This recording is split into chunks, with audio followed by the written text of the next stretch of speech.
Parece que el sistema de balances y chequeos o check and balances que hizo popular el señor, el barón de Montesquieu, en donde el poder supervisa al poder, está funcionando de manera efectiva en Colombia, pues hoy el Senado de la República le ha negado la propuesta de reforma laboral el Ejecutivo que encabeza el guerrillero del M-19, el señor Gustavo Petro, quien preside el Ejecutivo en ese país, en Colombia. Una proposición con fundamento en las razones anteriormente expuestas, me permito rendir ponencia negativa y en consecuencia solicitarle a la Comisión Séptima del Senado de la República archivar en primer debate en Senado, tercero en trámite legislativo, el proyecto de ley número 311.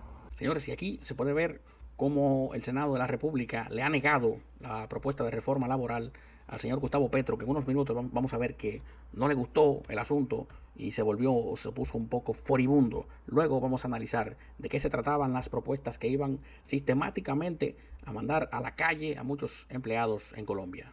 Eso, el Congreso será elegido por el pueblo y el pueblo castigará la corrupción y la codicia. Así que quedan convocados. Arranca la consulta popular. Y como pueden ver aquí, el señor Gustavo Petro se puso furibundo porque el Senado de la República no le aprobó su reforma o su propuesta de reforma laboral y amenaza prácticamente a un poder del Estado que tiene mayor jerarquía según la Constitución que el Poder Ejecutivo.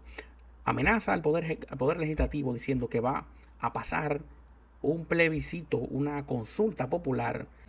Entonces, vamos a ver cuáles eran las propuestas que quería que pasara el señor Gustavo Petro que iban a afectar, según mi punto de vista, de manera importante las empresas y a los empleados o gente que tuvieran empleos actualmente en Colombia. En el punto número 1, que es un punto muy importante, el contrato a término indefinido como regla general de la contratación.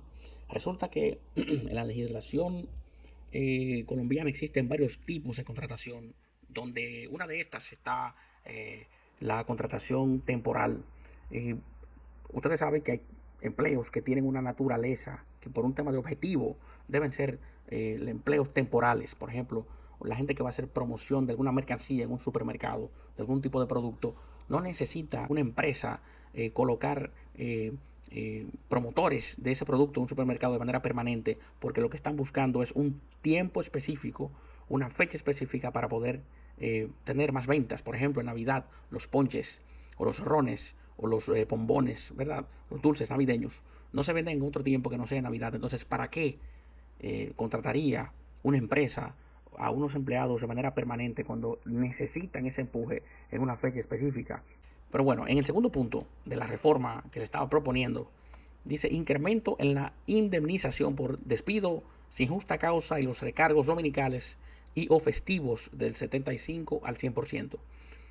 Este punto número 2 iba a poner muchísimo más difícil el asunto del contrato de tipo indefinido, porque iba a ser mucho más difícil que un dueño de empresa que no le resulta lógico tener un empleado mucho más tiempo que el que necesita eh, eh, para despedirlo iba a ser mucho más difícil porque iba a tener que indemnizarlo. Creo que actualmente la indemnización que se da en Colombia es de 15 días, pero él quería llevarlo a 45 días.